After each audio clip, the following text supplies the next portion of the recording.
Welcome to విశ్వ రహస్యం. అందరికీ నమస్తే. జ్యోతిష్య శాస్త్రంలో కుజదోషం అనేది ఒక ముఖ్యమైన అంశం. దీని గురించి పూర్తి సమాచారం కింద ఇవ్వబడింది. కుజదోషం అంటే ఏమిటి?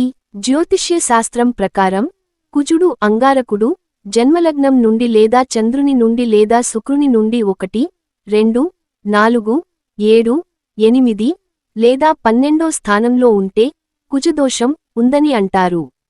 కుజుడు ధైర్యానికి, శక్తికి, పోరాట పటిమకు కారకుడు. అయితే జాతకంలో కుజుడు కొన్ని ప్రత్యేక స్థానాల్లో ఉండటం వల్ల జీవితంలోని కొన్ని అంశాలపై ప్రతికూల ప్రభావం చూపుతుందని నమ్ముతారు. అయితే అన్ని జాతకాల్లోనూ కుజదోషం ఒకే విధమైన ప్రభావాన్ని చూపదు.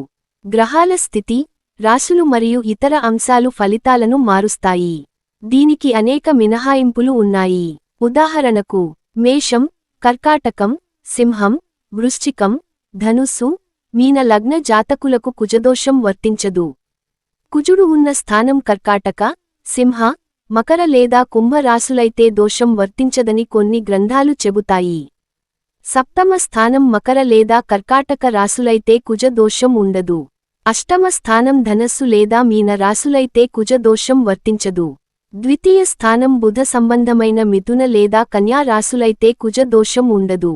చంద్రుడు, కుజుడు కలిసి ఉన్నట్లయితే కుజ దోషం రద్దు అవుతుంది. గురువు, బృహస్పతి, కుజుడు కలిసి ఉన్నా లేదా గురువు దృష్టి కుజుడిపై ఉన్నా కుజ దోషం పరిగణించబడదు. కుజదోషం ఉంటే పెళ్లిళ్లు కావా? జ్యోతిష్యం ఏం చెబుతుంది? కుజదోషం ఉన్న జాతకులకు వివాహం ఆలస్యం కావడం, వైవాహిక జీవితంలో సమస్యలు, గొడవలు, విడాకులు వంటివి సంభవించే అవకాశం ఉందని జ్యోతిష్య శాస్త్రం చెబుతుంది. వివాహ సంబంధాలు కుదిరినట్లే కుదిరి ఆఖరి నిమిషాలలో చేజారిపోవచ్చు.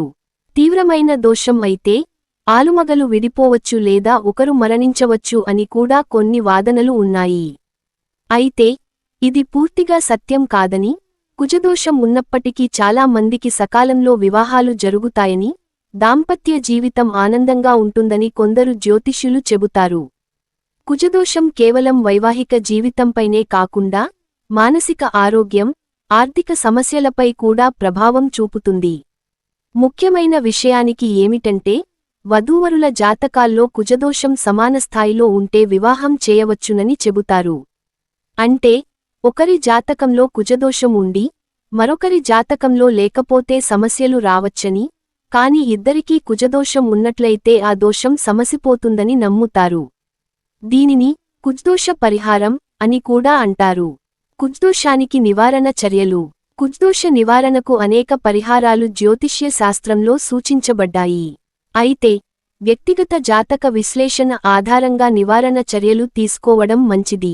సాధారణంగా సూచించే కొన్ని పరిహారాలు: సుబ్రహ్మణ్య స్వామి పూజ, సుబ్రహ్మణ్య అష్టోత్తర శతనామావళి పారాయణం, వల్లీ దేవసేన అష్టోత్తర శతనామాలు చదవడం, అష్టమూలికా తైలంతో సుబ్రహ్మణ్య స్వామికి దీపారాధన చేయడం, శని, ఆది, సోమవారాల్లో రాహు కాలంలో శివాలయంలో అభిషేకం, 7 మంగళవారాలు శివాలయంలో ఏకరుద్రాభిషేకం చేయించడం, మంగళచండీ దేవి పూజ, మంగళవారం రోజున ఉపవాస దీక్ష చేపట్టి మంగళచండీ దేవిని పూజించడం, మంగళచండీ స్తోత్రం పఠించడం, దానాలు, ఎర్రటి వస్త్రాలు, భోజనం, బెల్లం, పగడం, గోధుమలు, కందులు, ఎర్రటి ఎద్దు, రాగి, బంగారం దానం చేయడం. ఆహార నియమాలు: అల్లం, ఉల్లి, వెల్లుల్లి, మిరియాలు ఆహారంలో భాగంగా తీసుకోవడం.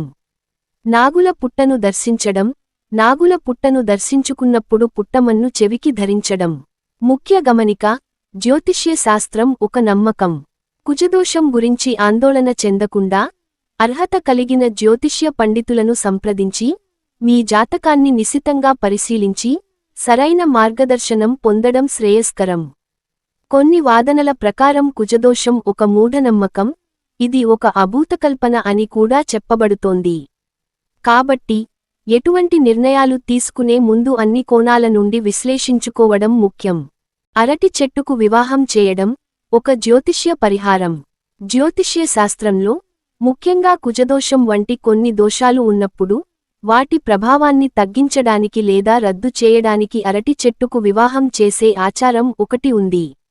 ఇది సాధారణంగా కుజదోషం తీవ్రంగా ఉన్న వ్యక్తులకు, ముఖ్యంగా స్త్రీలకు సూచించబడుతుంది. ఎందుకు అరటి చెట్టుకు వివాహం చేస్తారు? దోష పరిహారం: కుజదోషం వివాహంలో ఆలస్యం, అడ్డంకులు లేదా వైవాహిక జీవితంలో సమస్యలను సృష్టిస్తుందని నమ్ముతారు. ఈ దోష ప్రభావాన్ని తగ్గించడానికి అరటి చెట్టును తాత్కాలిక భర్తగా పరిగణించి, దానికి వివాహం చేయడం ద్వారా అసలు వివాహంలో వచ్చే సమస్యలు తగ్గుతాయని భావిస్తారు. ప్రత్యామ్నాయ వివాహం: ఇది ఒక రకమైన ప్రత్యామ్నాయ వివాహంగా చూడబడుతుంది.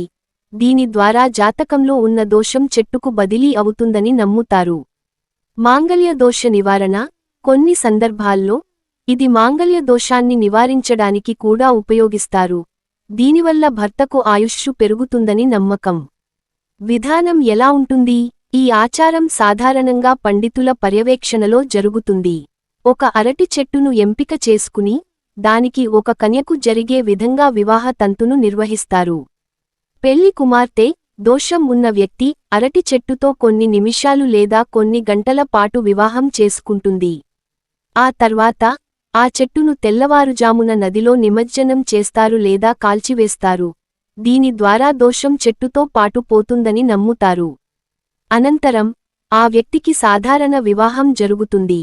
ఈ ఆచారం ఎంతవరకు ఆమోదయోగ్యం? ఆధునిక సమాజంలో ఈ ఆచారాన్ని కొందరు మూఢనమ్మకంగా భావించవచ్చు. అయితే జ్యోతిష్య శాస్త్రాన్ని నమ్మేవారు దీనిని ఒక ప్రభావవంతమైన పరిహారంగా చూస్తారు. ఇది ప్రధానంగా మానసిక శాంతిని, నమ్మకాన్ని అందిస్తుంది. ఏదేమైనా, ఇలాంటి ఆచారాలను పాటించే ముందు అర్హత కలిగిన జ్యోతిష్య పండితులను సంప్రదించి, వారి సలహా తీసుకోవడం చాలా ముఖ్యం. జ్యోతిష్య శాస్త్రం ప్రకారం, కుజదోషం ఉన్న వారికి కుజదోషం ఉన్న వారితో వివాహం చేయవచ్చని చెబుతారు. దీనినే కుజదోష పరిహారం అంటారు. దీని వెనుక ఉన్న ముఖ్యమైన ఆలోచన ఏమిటంటే, ఇద్దరి జాతకాల్లోనూ కుజదోషం ఒకే స్థాయిలో ఉన్నప్పుడు, ఆ దోషం ఒకరికొకరు సమతుల్యం చేస్తుందని, తద్వారా వైవాహిక జీవితంలో వచ్చే సమస్యలు తగ్గుతాయని నమ్ముతారు. ఒకరి జాతకంలో కుజదోషం ఉండి, మరొకరి జాతకంలో లేకపోతే సమస్యలు తలెత్తే అవకాశం ఉందని చెబుతారు. ఎందుకంటే దోష ప్రభావం ఒకరిపై ఎక్కువగా పడుతుంది. కాబట్టి వధూవరుల జాతకాలు పరిశీలించేటప్పుడు జ్యోతిష్యులు కుజదోషం ఉందో లేదో చూసి, ఒకవేళ ఉన్నట్లయితే ఇద్దరికీ సమాన స్థాయిలో దోషం ఉందా అని పరిశీలించి వివాహానికి అనుమతి ఇస్తారు.